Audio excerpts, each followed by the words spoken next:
Narsistlər olduqca yorucudurlar. Onlar ətrafdakılara bir sıra problemlər yaradır. Emosional tükənmə, daim onları məmnun etməyə çalışmaq, sonda özünü unudaraq yaşamağa səbəb olur. Gaslighting, narsist insanın yaddaşını və reallıq anlayışını şübhə altına alır. Empatik yoxsulluq, yəni bir narsist sənin yaxşı gündə, pis gündə sığınacağın liman ola bilmir. O an maraq dairəsində deyilsənsə, mövcud deyilmişsən kimi davranır. Günahkarlıq və yetərsizlik.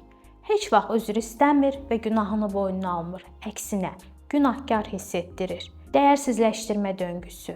Əvvəlcə səni ucaldır, sonra isə dəyərsizləşdirir. Ona dəyər verdikcə sən onun gözündə dəyərsizləşirsən. Bir narsistlə birlikdəsənsə, çox vaxt tək qalacağını da qəbul etməlisən.